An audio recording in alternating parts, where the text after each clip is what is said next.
জগৎ গুরু গৌর বাঞ্ছা কল্পতরু নিত্যানন্দ জগৎ গুরু গৌর বাঞ্ছা কল্পতরু নিত্যানন্দ জগৎ গুরু গৌর বাঞ্ছা কল্পতরু নিত্যানন্দ জগৎ গুরু গৌর বাঞ্ছা কল্পতরু মহাপ্রভু সীতানাথ পণ্ডিত শ্রীবাস মহাপ্রভু সীতানাথ পণ্ডিত শ্রীবাস মহাপ্রভু সীতানাথ পণ্ডিত শ্রীবাস মহাপ্রভু সীতানাথ পণ্ডিত শ্রীবাস গৌর আমারে গদাধরের প্রাণ নিত্যানন্দ জগৎ গুরু গৌর বাঞ্ছা কল্পতরু আমাদের নিত্যানন্দ আমাদের নিত্যানন্দ আমাদের নিত্যানন্দ জগৎ গুরু গৌর বাঞ্ছা কল্পতরু প্রণমঃ কলি প্রণমঃ কলি যুগ নিতাই গৌর হরি বল।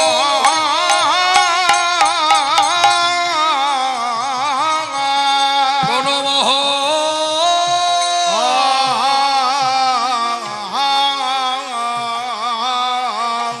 প্রণমঃ কলিযুগ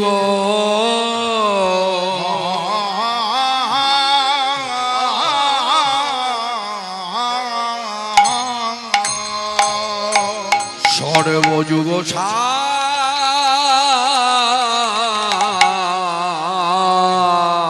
হরিনাম সংকীর্তন যাহাতে প্রচার ধন্য কলিযুগ ধন্য অবতীর্ণ শ্রী চৈতন্য প্রণমঃ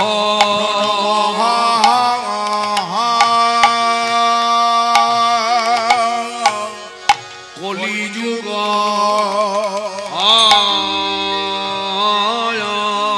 প্রণমঃ কলি যুগ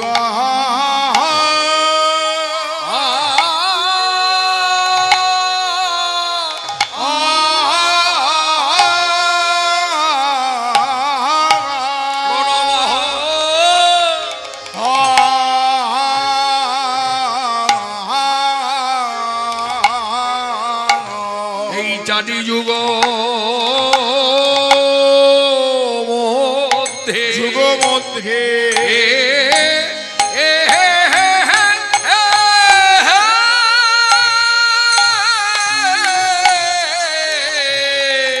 যুগ মধ্যে এই যুগ এই যুগ ধন্য আব প্রণমাহ কলি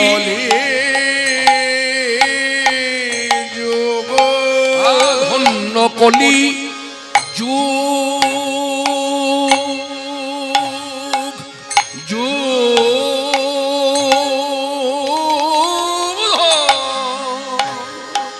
ধন্য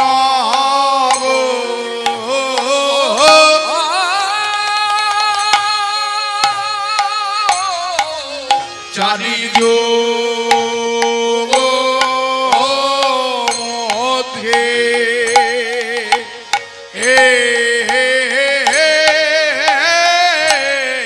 যুগ মধ্যে এই যুগ ধন্য প্রণমাহ কলি যুগ ধন্য কলিযুগ ধন্য চারি যুগ মধ্যে যুগ মধ্যে এই যুগ ধন্য প্রণমাহ কলি যুগ ধন্য কলিযুগ যুগ ধন্য চারি যুগ মধ্যে যুগ মধ্যে এই যুগ ধন্য প্রণমাহ কলি ধন্য কলিযুগ যুগ ধন্য চারি যুগ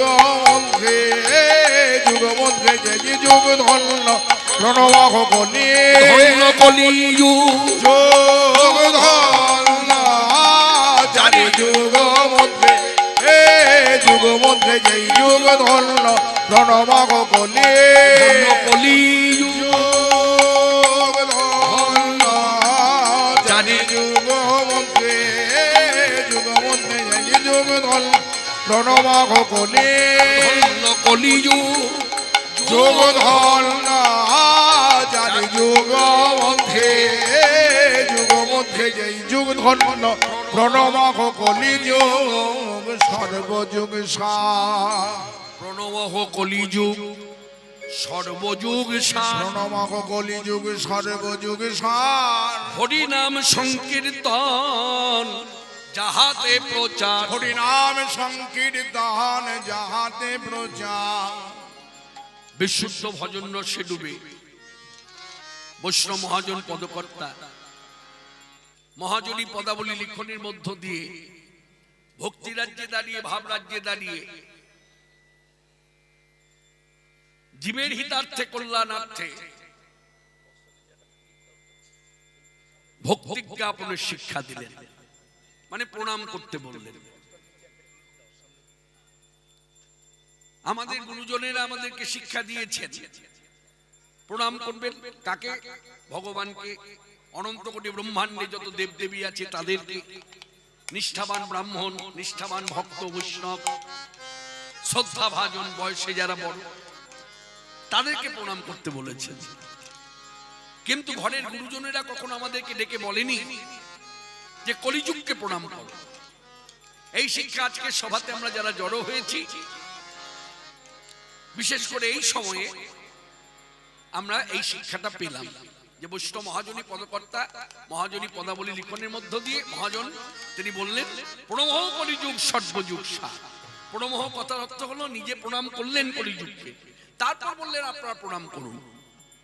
এখানে হচ্ছে মহাজনী পদাবলীর প্রতি এত যে মানুষের মর্যাদা, এত যে মান্যতা, এত যে শুনবার আগ্রহ এবং শুনলে পরে যে ভক্তি লাভ হয়, এই হচ্ছে মূল কারণ।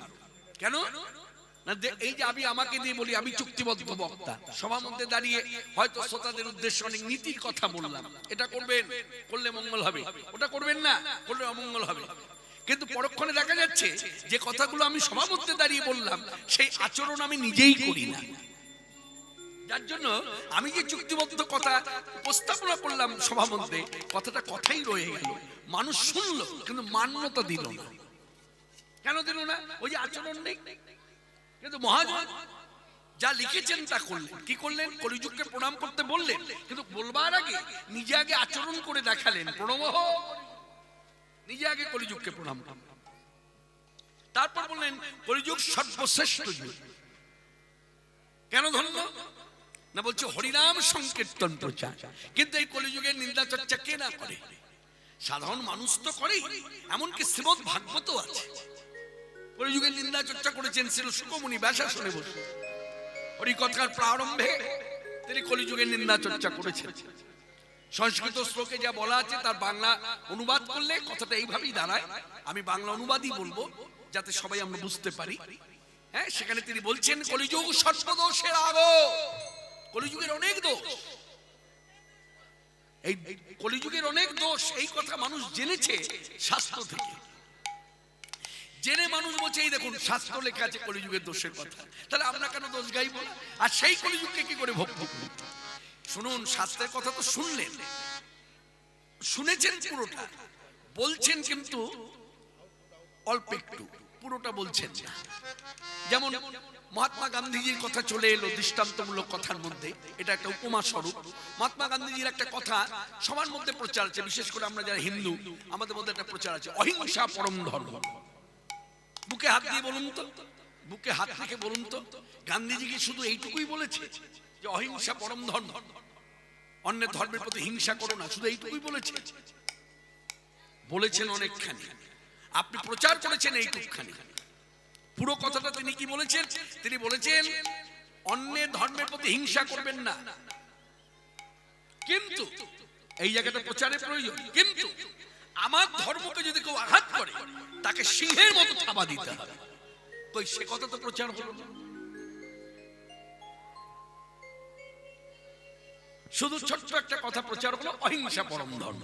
না, আমি অন্যের ধর্মকে হিংসা করব না, কোন রকম খারাপ আচরণ করব না, কিন্তু আমার ধর্মকে যে আঘাত করবে তাকে আমি ছেড়ে কথা বলবো না। এই শিক্ষাটা তিনি দিয়েছেন।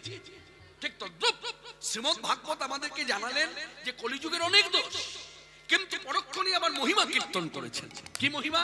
বলছে এই কলিযুগে ছিল সুকমণি বার্তা শ্রীমুখে বলছেন যে এই কলিযুগে আমার আপনার মতো মানুষ যদি উচ্চস্বরে শ্রীকৃষ্ণ কীর্তন করতে পারে তাহলে তার সর্ববন্ধন মুক্ত হবে, আর সর্ববন্ধন মুক্ত হয়ে সে শ্রীকৃষ্ণ পাদ পদ্ম লাভ করবে। এটাই গৌর হরি হরি। যার জন্য মহাজনী পদাবলিতে মহাজন বললেন প্রণমঃ কলিযুগ, কলিযুগকে প্রণাম করুন। সত্যযুগ, ত্রেতা যুগ, দ্বাপর যুগ, এই 3 যুগের মধ্যে শ্রেষ্ঠ যুগ হলো কলিযুগ।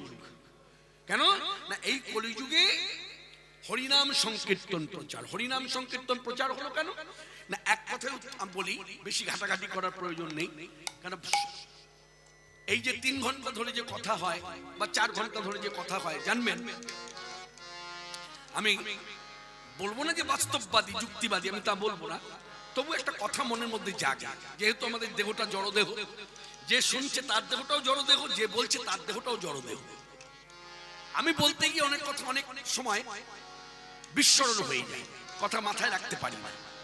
তা যিনি শুনতে বসেছেন তার ক্ষেত্রে এরকম হতে পারে। তা এত কথা কিন্তু নেওয়া যাবে না। এই যে 3 ঘন্টা কথা হবে, এখান থেকে 1 থেকে 2, 2 থেকে 3, 3টি কথা নিতে পারলেই লাভের লাভ, বেশি ঘাটাঘাটি প্রয়োজন। হরিনাম সংকীর্তন প্রচার কেন না, এক কথায় উত্তর, কলিযুগের শ্রেষ্ঠ সাধনাই হচ্ছে হরিনাম। কি বললাম বাবা? কলিযুগের শ্রেষ্ঠ সাধনা হরিনাম। হরিনামের উপরে কোনো সাধনাই নেই, সব থেকে শ্রেষ্ঠ সাধনা। মানে আমি এইভাবে বলতে চাই, এই যে ব্রজেতে যে 64টি সেবা আছে, কোন ব্যক্তি যদি নিষ্ঠা নিয়ে হরিনাম জপ করে তাহলে 64টি সেবা তার হয়ে যায়, আলাদা করে 64 সেবা করতে হয় না। এটা জানবেন, এটা মানবেন, এই কথার প্রতি মান্যতা দেবেন। যার জন্য শ্রীকৃষ্ণ চৈতন্য গোসাই তিনি হরিনাম সংকীর্তন প্রচার করেছেন। যার জন্য আজও কত শত ভক্ত, বৈষ্ণব, সাধু, সন্ত যারা গৃহে থাকে তারাও বলছে, যারা মঠবাসী তারাও বলছে হরিনাম প্রচার করেছেন চৈতন্যদেব। আচ্ছা, আমি একটা কথা আপনাদের কাছে বলতে চাই। আপনারা অনেক শাস্ত্র ঘেটেছেন, শাস্ত্রের কথা শুনে অভ্যস্ত, তত্ত্ব সম্বন্ধে আপনারা অবগত। জেলা দক্ষিণ 24 পরগনা, রামচরিত কথা, মহাভারতের কথা, ভাগবতের কথা, গীতার কথা সবই জানা। বেদ পুরাণ হয়তো কেউ কেউ জানেন, সবাই জানেন কিনা জানি না, কিন্তু আমি কথাটা বলতে চাই। বলুন তো, ভুবন মঙ্গল বলার পর আপনি কি বলছেন? মানে ভুবন মঙ্গল কথাটা বলার পরে আপনি কি লিখবেন? ভুবন মঙ্গল গীতা পাঠ? আজ পর্যন্ত শুনেছেন কেউ বলে ভুবন মঙ্গল গীতা পাঠ? না। ভুবন মঙ্গল ভাগবত পাঠ? না। ভুবন মঙ্গল পদাবলী কীর্তন? না। ভুবন মঙ্গল রামায়ণ মানে রামচরিত কথা? বলছেন না। ভুবন মঙ্গল কি মহাভারত? বলছেন না। হরে কৃষ্ণ, ভালো করে মন দিয়ে শুনুন। ভুবন মঙ্গল বলার পরে কি বলা হয়? ভুবন মঙ্গল হরি নাম। ভুবন মঙ্গল হরি নাম, ভুবন মঙ্গল হরি নাম, ভুবন মঙ্গল হরি নাম। মনে রাখবে, এখানে গীতাকেও ছোট করা হচ্ছে না, ভাগবতকেও ছোট করা হচ্ছে না, মহাজনী পদাবলীকেও ছোট করা হচ্ছে না। আমি বলতে চাইছি এই কথাই, আপনি আমার কথার মান্যতা দেবেন কি দেবেন না সেটা আপনার ব্যক্তিগত ব্যাপার, কিন্তু আমি উপস্থাপনা করছি কথাটা সবাই রাখছি, বিচার বিবেচনা আপনারা করবেন। যেদিন আপনাদের এখানে এই কীর্তন যজ্ঞ শুরু হলো, প্রথম রাত্রে অধিবাস হয়েছে? বলছে হ্যাঁ হয়েছে। আচ্ছা, অধিবাসের দিন সংকল্প করা হয়? বলে হ্যাঁ করা হয়। এবার বলুন তো, শাস্ত্রজ্ঞ বৈষ্ণবের কাছে জিজ্ঞাসা করুন তো, সংকল্প আপনি কি দিয়ে করেছেন? গীতার কোন শ্লোক দিয়ে করেছেন? বলছে না। ভাগবতের কোন শ্লোক? বলছে না। বেদ পুরাণের কোন শ্লোক? বলছে না। রামায়ণ মহাভারতের কোন পয়ার ছন্দের কথা? বলছে না। চৈতন্য চরিতামৃত, চৈতন্য ভাগবতের কথা পয়ার ছন্দের? বলছে না। মহাজনী কোন পদাবলী দিয়ে? বলছে না। বলে তাহলে কি দিয়ে করেছেন? বলে হরিনাম দিয়ে আমি সংকল্প করেছি।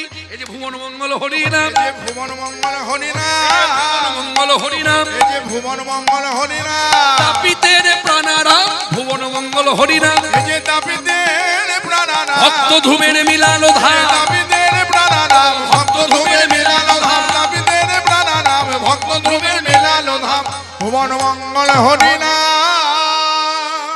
তাহলে হরিনাম এত বলবান, সকল অশুভ শক্তিকে তো নাশ করে। এমনকি আমি গ্রামের মঙ্গলের তরে সংকল্প করতে গিয়ে মজার ব্যাপার ভুবনের মঙ্গল হয়ে গেল। ভুবন বলতে তো আপনারা জানেন এটা তো তত্ত্ব কথা। এখানে একটু কথা বলার আছে, সেটা হলো এখন বর্তমানে ইউটিউব চ্যানেলের মাধ্যমে যে কথাগুলো আমাদের কানে আসছে, আমরা দেখছি, আপনারা দেখছেন, অনেক মানুষ অনেক রকম মন্তব্য করছে। আমি সেদিকে যাব না, আমি বলতে চাই যে ভেদ রাখুন। বলে কিরকম? মানুষ কিন্তু বুঝে উঠতে পারে না কোনটা তত্ত্ব কোনটা তথ্য। তত্ত্ব তথ্যের মধ্যে যেমন ভেদ আছে, তেমনি তত্ত্বে বিশ্বাসী লোক আর তথ্যে বিশ্বাসী লোক, এই দুজনের মধ্যে ভেদ আছে। তত্ত্বে বিশ্বাসী কারা? যারা ভক্তি রসে ডুবে গেছে। তথ্যে বিশ্বাসী কারা? যারা ইতিহাসবিদ, যারা যুক্তিবাদী, যারা বাস্তববাদী, যারা বিজ্ঞান ভাবনায় ভাবিত, তারা তথ্যে বিশ্বাসী। এবার আপনি পথ বাছুন, দুটোকে খিচুড়ি করবেন না, এই ডালে চালে মিশিয়ে খিচুড়ি নয়। আপনি বাছুন আপনি কোন পথে থাকবেন। যদি মনে হয় আপনি অন্ধের মতো বিশ্বাস নিয়ে এই পথে আসবেন, আসুন। আর অন্ধের মতো বিশ্বাস যদি না থাকে, কথায় কথায় যদি মনের মধ্যে জাগে প্রত্যেকটা কথার মধ্যে ছবল দেব, প্রত্যেকটা কথার মতো সাপের মতো ছবল দেব, তাহলে আপনি যুক্তিবাদীর পথে যান। এই পথ ছবল দেওয়ার পথ নয়, এই পথ প্রশ্নের পথ নয়, এই পথ প্রশ্নের পথ নয়, এই যুক্তিতর্কের পথ নয়। এই পথ হচ্ছে ভাব রাজ্যের পথ। যদি ভাব অর্জন করতে পারেন তবে জয়, জ্ঞান দিয়ে জয় হবে না। মহাপ্রভু নাম বিতরণ করেছেন কি দিয়ে? জ্ঞান দিয়ে না, ভাবে বিভোর। রাধা ভাবি ভাবিত তনু, কই ছন তুয়া প্রেমা, কই ছন মধুরিবা, কই ছন সুখে তুহু ভো, এ তিন বঞ্চিত ধন ব্রজে না হইল পূরণ, কি কহিব না পাইয়াও। তাই ভাবিয়া দেখিনু মনে তোহার স্বরূপ বিনে, এ সুখ আস্বাদ কভু নয়। তাই তুয়ার উপকান্তি ধরি, তুয়া প্রেম গুরু করি, নদিয়াতে হইব উদার। পথে পথে নদী যায়, পথে পথে নদী যায়, হরি নাম গে বেড়ায়। পথে পথে নদী যায়, পথে পথে নদী যায়, হরিনাম গেয়ে বেড়ায়।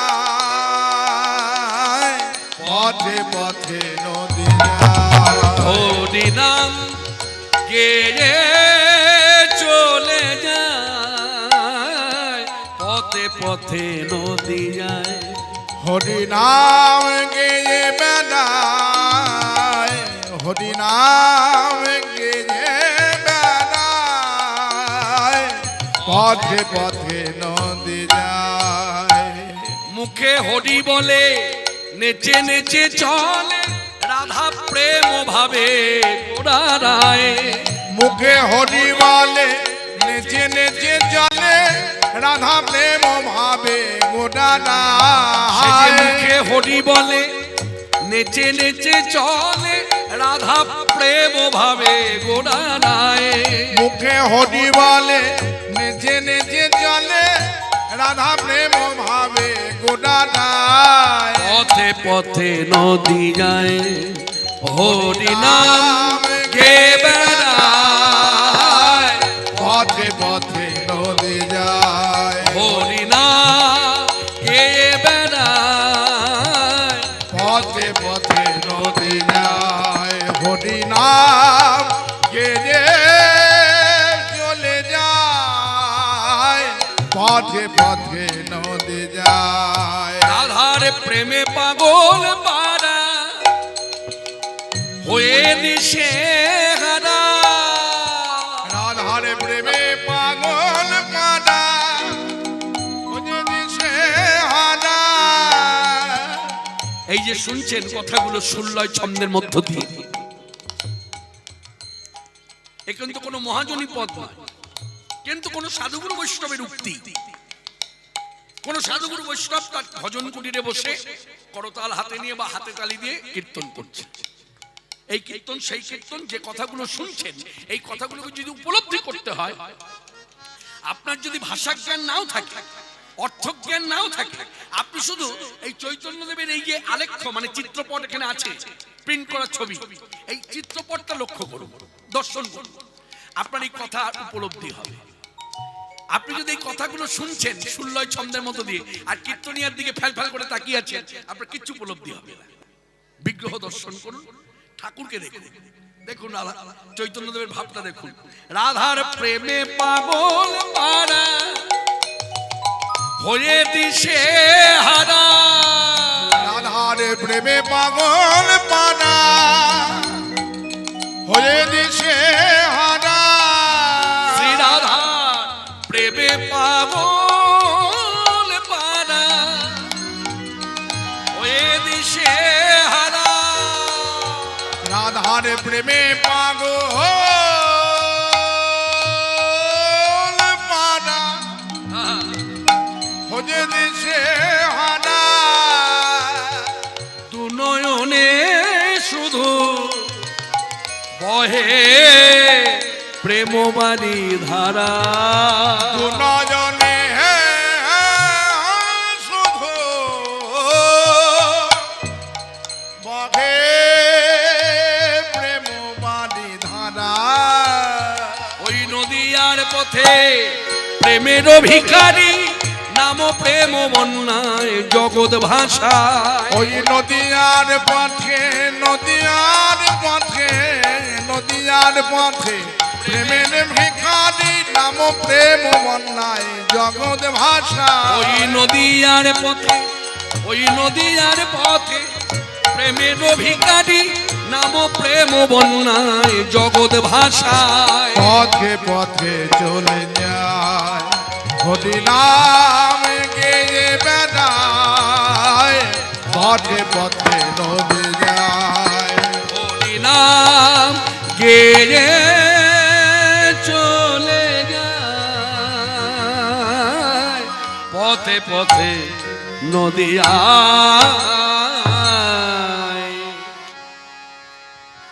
এই হরিনাম কত বলবান, সকল অশুভ শক্তিকে নাশ করে। এক নম্বর ফল দুর্লভ কৃষ্ণ ভক্তি লাভ হয়, যার জন্য মহাজনী পদাবলীতে নাম মহিমায় বললেন, দুরমতি অতি পতিদে পাশন্নি, দুর্মতি অধিপতির বাসন্নি, দুরমতি অতি পতিদে পাশন্নি, দুর্মতি অধিপতির বাসন্নি, প্রাণে না মারিল কানে, প্রাণের মারিল কানে, হরি নাম দিয়া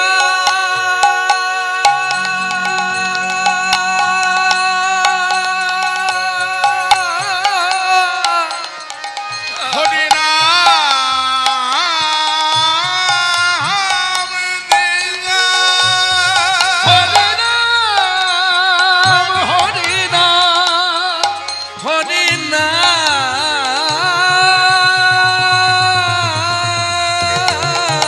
সেই হরি নাম দিয়া হৃদয় সধিল যাচি জীবের দাঁড়ে দাঁড়ে, ভববীরিন চিরবাঞ্ছিত যে প্রেম জগতে ফেলিল ঢালি, ভব বিডিঞ্চিত বাঞ্ছিত যে প্রেম জগতে ফেলিল ঢালি, এবারে কাঙালে পাইয়া, কাঙালে পাইয়া, কাঙালে পাইয়া খাইয়া নাচিয়া, কমলে পাইয়া খালি জানাচ্ছি যা কমলে পাইয়া, এ প্রেম কাঙালে পাইয়া। তাহলে আমরা বলতেই পারি, ওগো কাঙালের ধন কাঙালে পেল, ওগো কাঙালের ধান কাঙালে পেল, আমাদের কাঙালের গোসাই ঘরে এলো, হরি হরি হরি বল।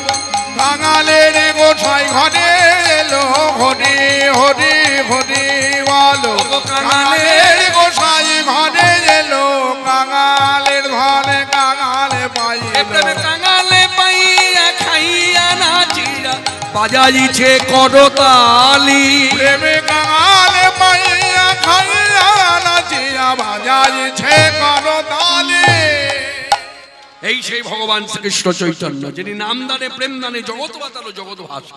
কিন্তু বিশেষ করে অন্যভাবে নেবেন না, পায়ে ধরে ক্ষমা চাইব, কথাটা বললে হয়তো অনেকে জিভ কাটবেন, এখানে জিভ কাটার কিছু নেই। এই জায়গাটা একটু পরিষ্কার করে দিই।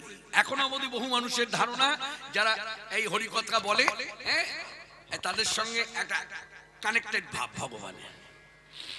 আমি কথাটা আমি নিজেকে দিয়ে বলি, মনে রাখবেন, এখানে আমি যদি চুক্তি ছাড়া, মানে চুক্তি ছাড়া যদি হরিকথা বলতে আসতাম, তখন যদি আমি বলতাম পায়ে ধরে ক্ষমা চাইছি, তখন আপনি জিভ কাটলে সেটা শোভা পায়। যেমন কোন সাধু সন্ত বৈষ্ণব যারা হরিকথা বলে, তারা তো কোনো চুক্তির বিনিময়ে হরিকথা বলে না। কোন সাধু সন্ত বৈষ্ণব চুক্তি বিনিময় করে যে হরিকথা বলবো এতক্ষণ এত টাকা দিতে হবে, বলে না। তারা যদি সবার মধ্যে বসে, আমরা শ্রোতাবর্গ বসে আছি, তিনি যদি বলেন আপনাদের পায়ে ধরে ক্ষমা চাই, তখন আমাদের উচিত হায় হায়, না জানি আমাদের কি অপরাধ, আপনি সাধু, হ্যাঁ, পরম বৈষ্ণব। তা এই জায়গাটা পরিষ্কার করে দিতে চাই, এই যে আমি কিছু আমার কথা বলি, কে কিরকম তা বলবো না, কাউকে নিয়ে টানাটানি করবো না, নিজের কথা বলি। আমি চুক্তিবদ্ধ বক্তা, আমার মধ্যে আর আপনার মধ্যে কোনো ফারাক নাই। আপনার যেমন জড়দেহ, আমারও জড়দেহ। তবে এই কথাটা যখনই আমি বলবো, জিভ কাটার কিছু নেই। আমি বলবো সকলের কাছে ক্ষমা ভিক্ষা করছি। কথাটা কিভাবে নেবেন আমি জানি না। বিশেষ করে বাঙালি ভক্তরা এখন মহাপ্রভু গৌর সুন্দরকে ভগবত জ্ঞানে মেনে নিতে পারছে না, চায়, তর্ক করে এবং প্রশ্ন করে, গৌর কি আমার ভগবান? মনে রাখবেন, এই যে বৈষ্ণব পদ পদাবলী আপনারা যে ঘাটাঘাটি করেন, তার মধ্যে আক্ষেপের পদ যত আছে, মানে আক্ষেপ বলতে গৌর ভজন না করার যে আক্ষেপ, গৌর কথা না বলার যে আক্ষেপ, এই ধরনের পদ পদাবলী মহাজনের যে লিখেছে, এই লেখাটা কিন্তু কোনো অবাঙালিদের জন্য লেখে, শুধু বাঙালি ভক্তদের জন্য লিখেছে। কারণ বাঙালি ভক্তরাই গৌরকে ভগবত জ্ঞান করে না। যেমন আমি একটা ডিস্ট্রিক্ট দিয়ে বলে দিতে পারি, বলতে আমার কোনো দ্বিধা নাই। যেমন মালদহ জেলা, মালদহ জেলার লোক কিন্তু গৌরকে ভগবান বলে না, ভাবে বেশিরভাগ। মুসলিমও কয়েকজন মানে, কিন্তু সব বেশিরভাগ মানে না। তাদের কাছে ভগবত তত্ত্ব বলতে লক্ষ্মীনারায়ণ যুগল, ভগবত তত্ত্ব বলতে রামসীতা যুগল, ভগবত তত্ত্ব বলতে রাধাকৃষ্ণ যুগল। কিন্তু নিতাই গৌর ভগবান, এটা তারা কিন্তু মেনে নিতে পারে না। কিন্তু মনে রাখতে হবে, বাঙালিদের কুলের ঠাকুর, বাঙালিদের বংশের ঠাকুর, যে ভাষায় বলি না কেন, বাঙালি ভক্তদের ঘরের ঠাকুর, প্রাণের প্রাণ নিতাই সুন্দর গৌর সুন্দর, দুজনাই হলেন ভগবান। একজন হলেন তত্ত্ব বিচারে ব্রজের ভগবান বলরাম এবে নিত্যানন্দ প্রভু, আরেকজন হলেন ব্রজের শ্রীকৃষ্ণ ভগবান এবে আমার গৌর সুন্দর। এই যে আমরা মানি না, জানি না বা মানতে চাই না, এই কথা যেমন 2024 সালের আজকের তারিখে আমরা সবাই বসে শুনছি, মনে রাখবেন পূর্বেও ছিল, এখনো আছে, হয়তো ভবিষ্যতেও থাকবে। কিন্তু আমি সভা মধ্যে আপনাদের দাঁড়িয়ে বলতে চাই, এখন বাংলার বুকে অনেক নতুন নতুন ভগবানের আবির্ভাব হয়েছে। ইউটিউব চ্যানেল খুললে দেখতে পাবেন, হ্যাঁ, নতুন নতুন সব ভগবান। তা আমার একটাই কথা, আমি কারোর ইষ্টকে আঘাত করতে এখানে দাঁড়াই নাই। আপনি আপনার ইষ্টকে ভগবত জ্ঞান করুন, সেটা আপনার ব্যক্তিগত ব্যাপার। আমি আমার নিজের বাবা মাকেও ভগবান ভাবতে পারি, সেটা আমার ব্যক্তিগত ব্যাপার। এর জন্য শাস্ত্রকার, প্রকৃত যারা শাস্ত্রকার, শাস্ত্রজ্ঞ, তারাও বাধা দেবে না, কারণ ওটা আমার পুরোপুরি ব্যক্তিগত। আমি আমার বাবা মাকে ভগবান জ্ঞান করি, কার কি বলার আছে, শাস্ত্র বাধা দেবে না। কিন্তু শাস্ত্রকার শাস্ত্র বাধা দেবে তখন আমার বানানো ভগবান বাবা মাকে যদি আমি 10 জনকে ডেকে বলি আপনারাও ভগবান জ্ঞান করুন, তখন বাধা দেবে যে এটা তো উচিত নয়। আমার বক্তব্যটা এই কারণে যে আপনি আপনার ইষ্টকে ভগবান জ্ঞান করুন, ঠিক আছে, কিন্তু 10 জনকে ডেকে বলবেন না এই ভগবান। 10 জনকে ডেকে ভগবান যদি বলতে হয়, কলিযুগে শাস্ত্র বিচারে ভগবান হলেন শ্রীকৃষ্ণ চৈতন্য। কি বললাম? কলিযুগে শাস্ত্র বিচারে শ্রীকৃষ্ণ চৈতন্য। কোন শাস্ত্র? নাম বলে দিই, শ্রীমদ ভাগবত। প্রমাণ মহাজনীপদ, শ্রীখণ্ডবাসী নরহরি ঠাকুর জীবের কল্যাণে গাইলেন, রসে তনু ঢর ঢর আমার আমার গৌর কিশোরে বড়, তাই এবে নাম শ্রীকৃষ্ণ চৈতন্য। উলধ্বনি রসে তনু ঢর ঢর গৌর কিশোর বড়, এবে নাম শ্রীকৃষ্ণ চৈতন্য। রসে তনু ঢর ঢর গৌর কিশোরে বড়, এবে নাম শ্রীকৃষ্ণ চৈতন্য। রসে তনু ধন ধন গৌরী কৃষ্ণ